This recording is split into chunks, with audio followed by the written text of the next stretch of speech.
Nanti mungkin ini pertanyaan sudah banyak juga nih di kolom Q&A. Nah, kita tahan dulu, langsung kita masuk ke sesi yang kedua. Ini sudah ada Ibu Anisha dari Badan POM. Beliau menggantikan Deputi Bidang Pengawasan Pangan Olahan. Selamat pagi, Bu Anisha. Ya, saya bacakan sedikit CV-nya ya, Bu ya.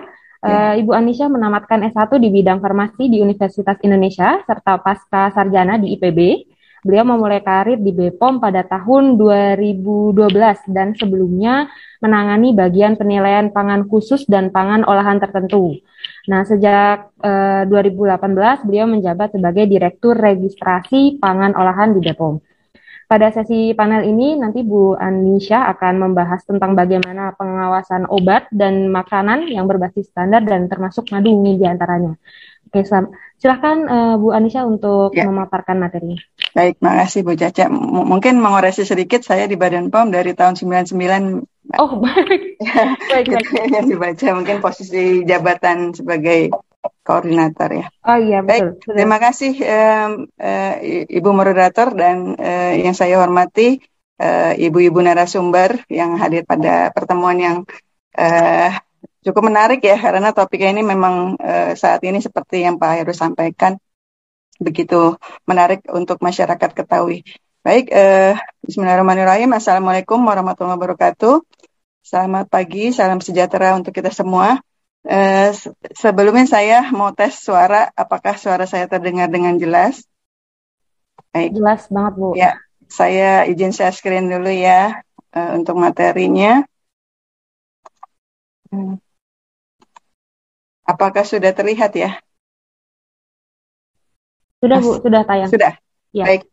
Ya, jadi sebagaimana tadi sudah dipaparkan oleh Bu Rosa ya terkait madu ya, yang dimana SNI sudah diatur pada kesempatan ini, saya akan menyampaikan bagaimana konsep pengawasannya gitu ya, baik itu dari sisi pre-market maupun post-marketnya.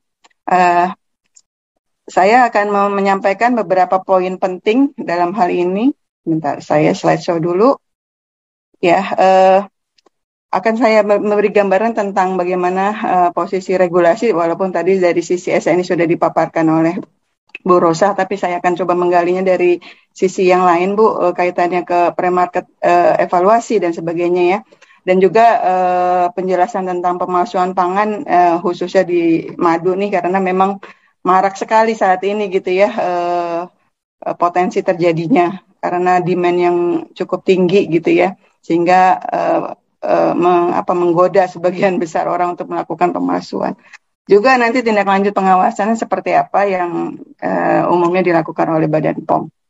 Nah, kita tahu kalau pangan itu di Indonesia tuh alhamdulillah sudah punya dasar hukum yang kuat gitu ya. Kita punya undang-undang pangan yang sudah ditetapkan dari tahun 2012, di mana di dalamnya itu diatur sedemikian clear peranan masing-masing gitu. Peranan siapa aja? Salah satunya adalah pelaku usaha. Pelaku usaha ini selaku produsen atau distributor itu juga punya peranan terhadap pangan yang beredar gitu, yang diproduksinya. Di pasal 86 itu disebutkan, jelas-jelas disebutkan bahwa setiap orang yang memproduksi dan memperdagangkan pangan, jadi madu ini kan salah satu komoditas pangan ya, itu wajib memenuhi standar keamanan pangan dan mutu pangan. Jadi di sini jelas diatur bahwa pelaku usaha, produsen maupun distributor itu juga punya peranan untuk menjamin produk yang dihasilkan atau yang dijualnya itu ya berkualitas gitu ya, aman dan bermutu gitu. Nah, aspek mutu dan aman ini nanti saya akan gali di slide berikutnya, apa saja yang dimaksud dengan aman dan mutu gitu ya. Nah, di sini saya coba meng-highlight dulu karena tadi juga di awal pembuka disampaikan oleh Pak Heru bahwa di mana sih peranan masing-masing gitu. Tadi saya sudah sampaikan bahwa pelaku usaha itu punya peranan. Yang menjamin itu pelaku usaha, bukan pemerintah yang menjamin. Pelaku usaha yang memproduksi. Nah, peranan pemerintah di mana? Nah, di sini saya akan angkat dua sisi tujuan pengawasan pangan. Yang ini sebenarnya konteksnya nggak cuma Badan POM, karena kita menganut konsep integrated system ya. Semua kementerian lembaga punya peran sesuai dengan tugas fungsinya gitu. Nah, ini kita merefer ke kodeks Di kodeks ini jelas dituangkan bahwa kita tuh pengawasan punya dua sisi yang berperan dalam hal satu apa? Pastinya perlindungan konsumen, kesehatan konsumen. Nanti mungkin Bu Tati selaku yang concern dengan konsumen ini pasti juga akan mengangkat ini. Jadi perlindungan kesehatan konsumen itu menjadi tujuan utama dalam sisi pengawasan. Yang pertama. Yang keduanya adalah keadilan perdagangan. Jadi dua sisi antara ekonomi dan kesehatan itu harus imbang. Seperti halnya sekarang kondisi pandemi, pemerintah kan selalu akan mempertimbangkan PPKM berapa nih, karena mempertimbangkan aspek ekonomi sama kesehatan. Dua sisi ini akan selalu beriringan, gitu. Nah, untuk perlindungan kesehatan konsumen, upayanya apa? Melalui penjaminan keamanan pangan dan mutu. Jadi dua kunci, aman dan mutu, itu dijamin. Nah, bagaimana prosesnya? Yaitu melakukan, ini peranannya di pemerintahan ada melakukan penerapan berbasis resiko, analisis resiko, mempertimbangkan berbagai sisi ya, aspek gitu ya, dilihat pertimbangan evidence based dan sebagainya. Terusnya juga pengawasan dari hulu ke hilir, ini juga menjadi kunci juga untuk menjamin keamanan dan mutu pangan ini. Dan pastinya didukung dengan sumber daya dan fasilitas pengawasan yang handal dan memadai. Ini untuk perwujudannya. Dan untuk keadilan perdagangan ini juga, maaf, saya belum ke sini dulu. Keadilan perdagangan juga diupayakan melalui dua sisi juga. Melalui kemudahan dan kepastian berusaha, di mana saat ini pemerintah juga sudah mengawalinya dengan membuat undang-undang cipta kerja dan semua kementerian lembaga sudah bergerak untuk implementasinya. Dan sisi penting lainnya dari keadilan perdagangan ini adalah perlindungan dari fraud, pemalsuan dan kejahatan perdagangan. Ini juga dampaknya buat ke konsumen pastinya. Jadi tapi juga dari keadilan perdagangan juga akan berpengaruh. Jadi perlindungan dari fraud dan kejahatan perdagangan. Nah, ini bisa dilakukan upaya melalui transparansi regulasi, penerapan konsistensi dan imparsial gitu ya, tidak memihak, pelayanan publik yang cepat, mudah, aman dan handal. Ini dua sisi yang menjadi dasar sekali untuk kita pahami peranan pengawasan di mana. Gitu. Nah, ini saya akan memberi gambaran Badan POM di mana hadirnya, gitu ya. Di sini saya memberi gambaran bahwa, ini selalu bergerak, saya lupa atur. Jadi di pengawasan ini Badan POM ada peranan di pre dan di post market, mulai dari industri itu mengembangkan produk, terusnya memproduksinya, dan akhirnya mengedarkan. Ini peranannya ada di mana? Badan POM hadir untuk mendukung penyusunan standarnya, udah pasti untuk mengawal pengawasannya baik itu di pre-market maupun di post-market. Dan sebelum produk beredar itu juga peranan kami adalah melakukan proses evaluasi produk sebelum beredar. Sesuaikah dengan ketentuan yang ada, persyaratan yang ada gitu ya. Dilihat dari produknya, dilihat dari sarana produksinya, apakah memenuhi aspek cara produksi pengolahan yang baik gitu. Itu dilihat seluruhannya sehingga layak untuk mendapatkan izin edar. Ini kaitannya ke peran Badan POM, nanti saya akan sampaikan di kementerian lain pun punya peran. Nah, setelah produk itu dapat izin edar, akan diedarkan ke masyarakat. Nah, peranan apa lagi yang dilakukan oleh Badan POM? Badan POM melakukan sampling produk, juga audit sarana. Jadi diinspeksi, benar nggak sarananya masih konsisten nggak dengan pada awal mereka memproduksi gitu ya. Biasanya begitu, di awal-awal memproduksi dalam rangka perizinan dipenuhi, tapi sesudahnya abai gitu. Itu juga akan dipantau prosesnya, keberlangsungannya. Produk juga disampling, ini sama kaitannya ke madu. Kami menyampling juga madu, apakah memenuhi kualifikasi yang tadi sudah disampaikan oleh Bu Rosa ya, kriterianya salah satunya tadi diastase dan sebagainya gitu ya, dan cemaran logamnya. Dan kami juga melakukan monitoring iklan dan kesesuaian label, promosi di label. Karena seringkali nih madu, karena saking boomingnya di masa pandemi, itu iklan berlebihan tuh sering banyak banget. Yang akhirnya menurut kami sih konsumen akan dirugikan gitu. Karena sesungguhnya tidak sesuai dengan sesungguhnya, tapi informasi berlebihan. Ini juga kami pantau proses pemantauan iklannya. Nah, ini timbal balik. Jadi hasil dari pengawasan post market akan menyumbang ke kami di pre-market bahwa perusahaan ini nggak sesuai. Harus bagaimana dengan perizinan yang sudah diperoleh. Jadi kita berupa siklus yang saling terkait satu sama lain. Nah, untuk proses pengawasan ini kami mengikuti perkembangan teknologi informasi dan komunikasi, jadi kita juga sudah melakukan proses digitalisasi. Nah, satu hal yang penting buat masyarakat diketahui bahwa Badan POM sekarang membangun suatu memudahkan mencek legalitas produk kita lewat 2D barcode di label.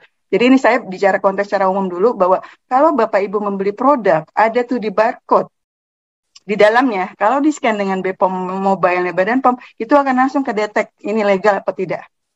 Gitu. Nanti dia akan nge-link dengan men-scan 2D barcode itu akan nge-link dengan database kami. Bahwa produk itu diizini dengan data seperti apa. Data produknya ada. Nama produknya, nama dagangnya, masa berlaku NI-nya, sampai kapan izin edarnya. Seperti itu, diproduksi oleh siapa. Tapi kalau tidak tercatat, tidak terdaftar, itu nanti akan tidak muncul informasi itu. Jadi ini memudahkan masyarakat untuk mengakses legalitas produk, tidak harus buka website Badan POM. Itu yang sudah dibangun juga untuk kemudahan konsumen untuk berperan dalam pengawasan, gitu ya kan. Tadi saya katakan kita semua berperan, produsen berperan, pemerintah berperan, konsumen pun berperan. Nah itu perannya di situ. Jadi sudah mulai terlihat peranannya di mana ya. Nah berikutnya, di dalam proses pengawasan baik itu pre-market dan post-market, kami ada concern titik kritis yang kami cermati. Jadi kalau di pre-market itu dari sisi sarana tadi saya sudah katakan kami akan audit pemenuhan GMP-nya. Jadi kalau GMP kan pasti akan dilihat keseluruhan dari mulai penggunaan bahan baku, prosesnya, termasuk pelabelannya dan penyimpanan seperti apa.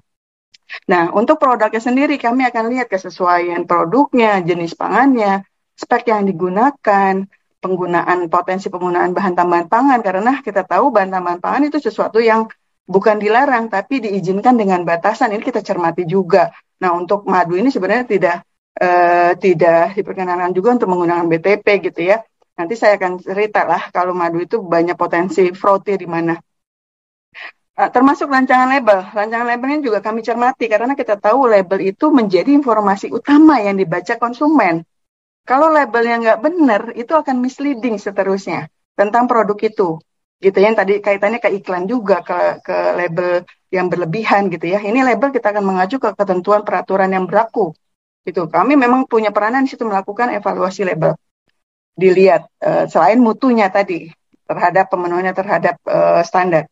Nah, di post market itu tadi kami tetap memantau keseluruhan, jadi sarana produksinya bagaimana, distribusinya bagaimana, termasuk sampling produknya. Nah, bergerak ke materi berikutnya terkait bagaimana regulasi dan evaluasi pre-market. Saya akan concern mulai ke produk madu. Nah, ini penting untuk dipahami, karena masih banyak sebagian besar orang pahamnya kalau daftar produk itu ke Badan POM. Saya bukan menyatakan salah, tapi tidak sepenuhnya benar pernyataan itu. Karena di dalam Undang-Undang Pangan dan PP-nya, peraturan pemerintah, itu clear sekali diatur pembagian tugasnya. Gitu ya, saya mau langsung menekankan aja nih madu itu di mana gitu. Kalau bicara pangan itu ada pangan segar asal tumbuhan, ada pangan segar asal hewan, ada pangan segar asal ikan, ada pangan olahan. Pangan olahan itu yang sudah diolah. Pangan segar itu ya belum mengalami proses apapun dan kalaupun mengalami proses hanya yang minimal. Minimal itu ada, ini saya nggak akan jelaskan panjang lebar karena waktu yang terbatas ya. Tapi intinya prosesnya minimal. Dan untuk madu, yang kalau tadi bicara SNI yang disampaikan Bu Rosa itu masuk kategori madu murni yang kategori pangan segar asal hewan. Gitu. Pangan segar asal hewan ini menjadi kewenangannya Kementerian Pertanian. Nanti saya akan cerita tertuang di mana karena dengan Undang-Undang Cipta Kerja itu akan ada produk turunannya didaftarkan di mana. Jadi pangan segar asal hewan itu madu murni. Tapi pada saat bicara madu dengan penambahan bahan lain, karena sekarang ini inovasi luar biasa. Nggak cuma madu yang dijual, madu tambahin habatus sauda, tambahin jahe, tambahin ginseng gitu ya. Itu kreativitas pelaku usaha. Itu akan masuknya akhirnya bukan ke pangan segar asal hewan lagi, tapi menjadi pangan olahan. Gitu. Jadi nanti harus dipahami oleh para pelaku usaha yang mungkin hadir pada kesempatan hari ini, daftarnya jadi kemana gitu ya. Jadi seperti itu saya memberi gambaran garis besarnya. Nanti ada di slide berikutnya secara lebih jelas. Nah, jadi madu murni itu masuk pangan segar asal hewan. Seperti ini.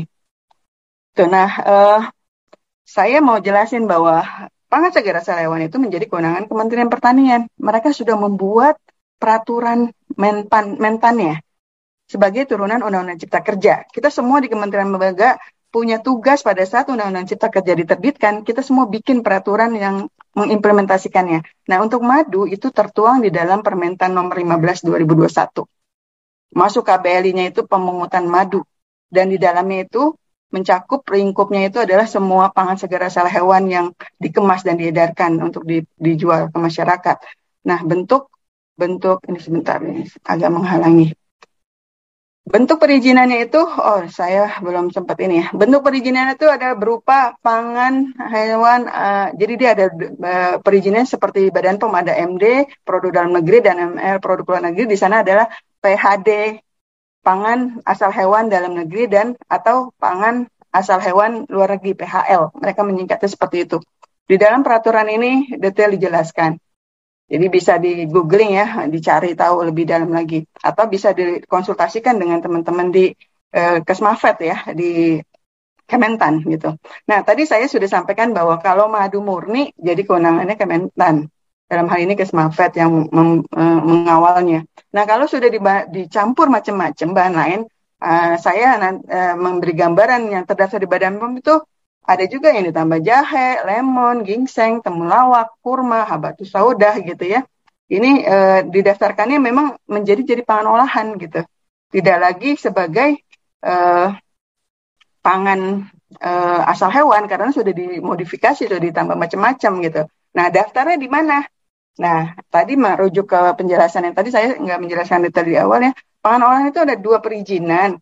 Yang kalau masih di skala rumah tangga, itu daftarnya sebagai PIRT, Pangan Industri Rumah Tangga. Sertifikat Produksi Pangan Industri Rumah Tangga. Itu perizinan yang akan diperoleh. Ngurusnya di mana? Di Dinas Kesehatan Kabupaten Kota. Masing-masing lokasi. Gitu ya. Yang sekarang mungkin semua akan beralih ke OSS yang Single Submission. Nah, kalau yang sudah terpisah dari rumah dan yang sudah terpisah dari rumah tinggal dan menggunakan bahan-bahan yang rasanya juga nggak mungkin sebagai PIRT, kan ada concern ya, kayak ginseng itu kan sebenarnya ada concern juga penggunaan jenis ginseng yang dibolehkan ya, Fanak ginseng dan sebagainya. Itu daftarnya di Badan POM, akan mendapatkan izin edar MD atau ML. Seperti itu. Tadi gambaran saya berikan itu adalah terkait ke depan, karena saat ini Kesmafet sedang menyiapkan semua perangkatnya.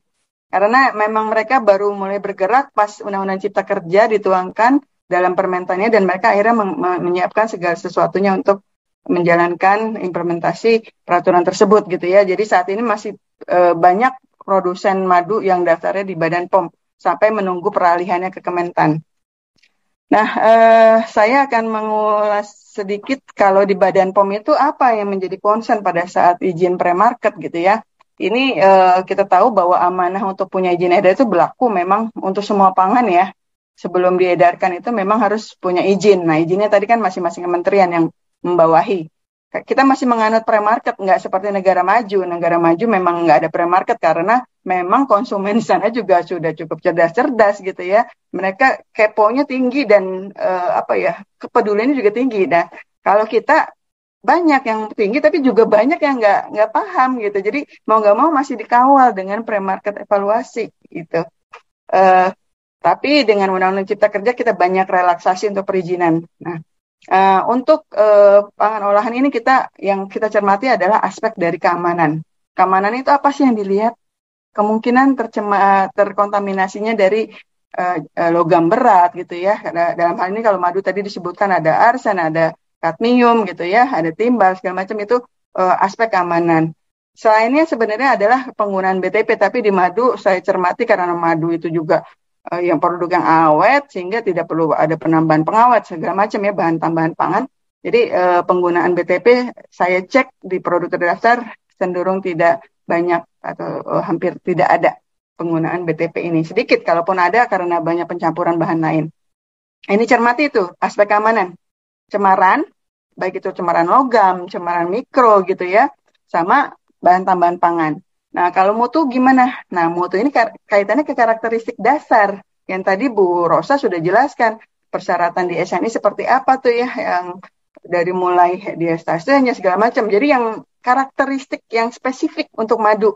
Dan ini harusnya yang menjadi pembeda dengan madu palsu nantinya, gitu ya, yang akan menentukan di sini. Dan kami kalau di Badan POM juga mencermati parameter gizi karena memang saat ini sudah diamanahkan untuk wajib mencantumkan informasi nilai gizi. Karena kan masyarakat mungkin penting, apalagi sekarang banyak penyakit tidak menular ya, PTM kita sebutnya, ada diabetes, ada jantung, segala macam yang concernnya itu karena suplai makanan gitu. Jadi informasi nilai gizi itu penting untuk dikawal pencantumannya. Nah, ini concern di Badan POM juga. Kaitannya apa kalau ke gizi juga klaim. Nah, madu ini juga berpotensi mengklaim misalkan tinggi vitamin C segala macam. Memang kita tahu di madu secara murni aja memang ada kandungan vitamin-vitaminnya gitu ya. Jadi kalaupun mengklaim di label harus dibuktikan gitu dengan hasil analisa untuk zat gizi yang diklaim. Nah, yang kami amati juga selain keamanannya, mutunya, gizinya, labelnya kami cermati. Sesuai nggak? Yang dicantumin di bagian utama tadi Bu Rosa sudah jelaskan sedikit, minimal mencantumkan apa itu yang di madu murni ya. Ya, kami akan cermati keseluruhan bahwa di bagian utama mencantumkan informasi apa, di bagian lainnya apa. Jangan sampai ada yang misleading gitu ya, informasinya buat konsumen. Dan pastinya dari cara produksi juga kami persyaratkan memenuhi GMP. Nah, ini beberapa regulasi selain SNI. Jadi memang di Badan POM karena aspeknya banyak yang dilihat ya, keamanannya, mutunya, gizinya, labelnya, itu ada peraturan-peraturan yang kami gunakan yang menjadi dasar. Nah, untuk madu sendiri ini di kategori pangan ini, jadi memang kalau perlu dipahami Bapak Ibu sekalian bahwa regulasi di Indonesia itu macam-macam bentuknya. Ada yang sifatnya standar gitu ya, standar nasional yang ditetapkan oleh BSN yang mengonsepkan dari para kementerian terkait. Di Badan POM juga ada yang mengatur tentang kategori pangan. Ini isinya lengkap. Dari mulai kategori 1 tentang susu dan hasil olahnya sampai kategori 16 composite food. Jadi semua ada, dari mulai hasil olah daging, itu ada di peraturan ini, kategori pangan. Madu ada di dalamnya. Di dalamnya itu dituangkan, kami pada prinsipnya bersinergi dengan SNI, supaya jangan ada double standard yang membingungkan dan sebagainya, kita inline gitu. Jadi penuangannya sama, jadi prinsipnya kalau nanti mungkin di slide berikutnya tentang SNI saya akan sedikit sampaikan juga. Kalau ini adalah menjadi dasar pada saat pengamatan produk baik itu di pre maupun di post. Di sini ada definisinya, karakteristik dasarnya apa gitu ya. Seperti itu, ini yang cemarannya dan itu inline, nilainya sama. Nah, untuk yang madu, SNI madu tadi Bu Rosa sudah jelaskan detail, saya cuma mau menyampaikan bahwa saat ini posisi SNI madu itu masih voluntary, sukarela gitu ya, karena memang kalau kewajiban SNI itu memang akan dikaji oleh kementerian yang menyusunnya, apakah ini menjadi wajib atau tidak, karena dengan berbagai pertimbangan, contoh yang wajib sekarang itu adalah AMDK misalnya, karena AMDK itu kan suplainya banyak tuh, perlu dibikin ketentuan bahwa ini wajib SNI gitu, atau lainnya misalkan tepung terigu, karena ada fortifikasi. Ada bahan-bahan yang difortifikasi yang memang dibutuhkan untuk waktu itu kajian pemerintah adalah perlu ada difortifikasi kayak garam gitu ya dengan jodium karena untuk mengatasi penyakit gondok yang saat itu masih merebak gitu ya. Itu pasti ada kajian kenapa suatu SNI diwajibkan. Nanti mungkin kalau bisa ditambahkan oleh Bu Rosa gitu ya kaitannya SNI menjadi wajib atau voluntary seperti apa. Nah, ini madu ini saat ini masih statusnya voluntary. Itu yang sebenarnya pasti ada banyak pertimbangan. Walaupun saya dari sisi regulator yang mengawal proses pre-market, harapannya semua pelaku usaha baiknya memenuhi SNI gitu, karena begitu lengkap ya diatur gitu ya. Tapi memang dari beban biaya pasti akan menjadi tinggi gitu. Apalagi kalau diwajibkan. Kecuali kalau nanti pemerintah punya peranan SNI wajib tapi bisa dibiayai pemerintah misal, tapi kan nggak mungkin karena kan akan berbiaya besar untuk pengujian dan sebagainya.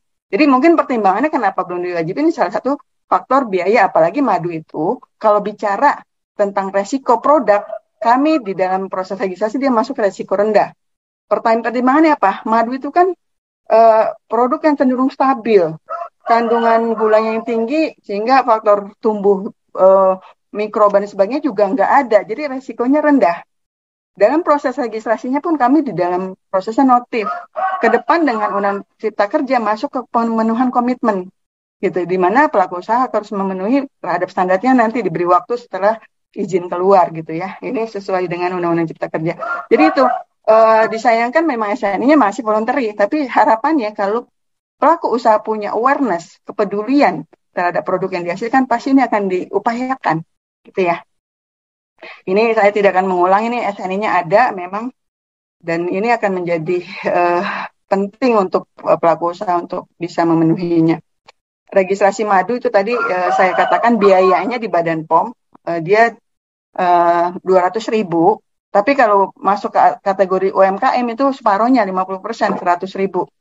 Ke depan dengan Undang-Undang Cipta Kerja akan jadi Rp0 untuk mikro kecil sesuai dengan amanat di PP-nya. Gitu. Terus kalau mengklaim kami akan minta pembuktiannya lewat hasil analisa sesuai dengan klaim yang diajukan. Gitu ya.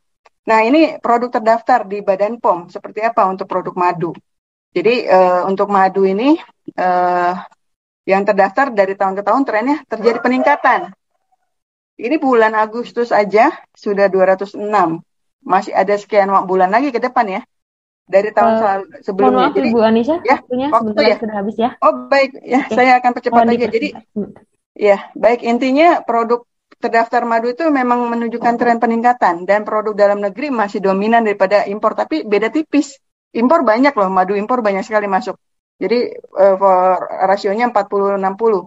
Yang 40 impor, 60 dalam negeri. Nah, pemalsuan pangan ini saya nggak usah bicara teori ya. Intinya di sini karena perkembangan globalisasi memicu adanya kasus pemalsuan gitu ya, banyak sekali nih. Nanti saya nggak perlu ceritain di sini, tapi prinsipnya ini ada upaya-upaya yang tidak baik dari pelaku usaha untuk melakukan pemalsuan gitu ya. Bentuknya apa? Macam-macam. Ada yang bentuknya substitusi gitu ya. Di sini contohnya madunya jadi palsu gitu. Sama sekali nggak ada komponen madunya. Dari bahan gula, soda kue, putih telur dibikin tuh. Jadi benar-benar di-replace seutuhnya, nggak ada unsur madunya. Gitu ya. Terus adanya menutupi kualitas produk yang jelek itu salah satu bentuk pemalsuan ya, fraud. Nah, mislabeling juga sama. Misalkan label-labelnya yang tidak sesuai dengan ketentuan gitu ya. Ini juga penjualan produk yang reject, ini jenis-jenis dari pemalsuan gitu ya. Nah, untuk madu kemungkinan besar juga akan terjadi di proses substitusi dan dilution ini nih. Di dilution ini bentar yang teralingi sama. Nah, seringkali tadi juga disebutkan adanya penambahan larutan gula gitu. Jadi nggak madu murni, ini juga salah satu bentuk fraud gitu ya. Nah, apa sih dampak fraud ini? Banyak gitu ya. Aspek ekonomi kena karena dirugikan dong pelaku usaha yang jujur, yang sesuai gitu ya. Terus juga kesehatan, risiko kesehatan karena kita nggak tahu penambahan bahan-bahan apa itu karena tidak terlaporkan gitu ya ke pengawas pemerintah gitu. Nah, diperlukan apa sih bentuk antisipasinya? Yang pasti adalah penerbitan standar keamanan mutu yang memberi tujuan perlindungan konsumen. Tadi jelas di Indonesia jelas standarnya udah ada gitu ya.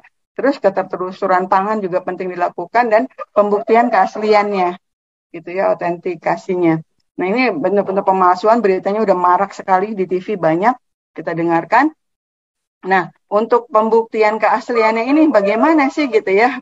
Pembuktian itu kan memastikan bahwa pangan itu sesuai komposisi, sifatnya, teknologi dan sebagainya, intinya sesuai gitu ya. Kalau palsu berarti sudah tidak sesuai dengan ketentuan. Nah, gimana nih? Ini banyak banget pertanyaan. Ini salah satu bentuk infografis yang dibuat Badan POM untuk edukasi ke masyarakat bahwa tahunya madu palsu kayak apa sih? Memang kalau secara kasat mata sulit ya. Ini tidak bisa dilakukan kasat mata. Saya pernah dengar juga salah satu pakar madu itu menyampaikan sulit Bu membedakannya. Nah, secara kasat mata gitu. Nah, tapi mungkin dari narasumber yang hadir ini bisa nanti memberi insight gitu ya. Tapi secara kasat mata memang sulit. Terus untuk melihatnya memang dilakukan uji gitu. Uji ya tadi enzim diastasenya kita cek sesuai ketentuan sama hidroksimetilfurfuralnya. Ini ininya. Nah, tadi saya katakan SNI masih bersifat volunteer, tapi kami mensupport sekali pelaku usaha yang mau menerapkan SNI ini karena menjadi upaya untuk pencegahan pemalsuan madu gitu ya. Makin banyak industri menerapkan SNI ini akan menjamin kualitas madu di pasaran akan makin terstandar gitu ya, melindungi konsumen juga dan produsen juga pastinya karena dari pemalsuan ini dan mendukung ekspor madu gitu. Nah, ini bentuk-bentuk tindak lanjut pengawasan kami melakukan pembinaan. Ini antara lain ya, nanti akan dilihat seperti apa tindak pelanggarannya gitu ya, bentuk pembinaan, penindakan, koordinasi dengan stakeholder yang mungkin menjadi kewenangan kementerian lain dan KIE. KIE ini penting banget nih. Edukasi ke masyarakat yang penting. Kami selalu akan mengingatkan cek klik gitu ya, literasi juga ditingkatkan. Jadi kita selalu ingatkan, yuk cek kemasannya masih oke nggak untuk dikonsumsi, cek labelnya, cek izin edarnya, cek kadaluarsanya. Jadi itu yang selalu digaungkan oleh Badan POM. Ini salah satu infografis bentuk edukasi ke masyarakat. Nah ini sebagai menutup. Sebagaimana di awal saya katakan bahwa untuk mewujudkan pengawasan pangan nasional untuk perlindungan kesehatan konsumen, keadilan perdagangan itu diperlukan peran semua pihak, ABCG, akademisi, bisnis, konsumen, dan government. Peran pelaku usaha apa? Yaitu memastikan produk itu memenuhi standar. Peran pemerintah apa? Membuat regulasi, program pengawasan, kebijakan kemudahan berusaha itu salah satunya. Peran masyarakat apa? Jadilah konsumen cerdas dalam memilih dan mengkonsumsi pangan yang aman dan bermutu. Mungkin itu dari saya, mohon maaf bila dalam paparan ada hal yang kurang berkenan. Saya kembalikan ke moderator. Assalamualaikum warahmatullahi wabarakatuh. Waalaikumsalam warahmatullahi wabarakatuh. Terima kasih Bu Anisha, materinya bagus sekali.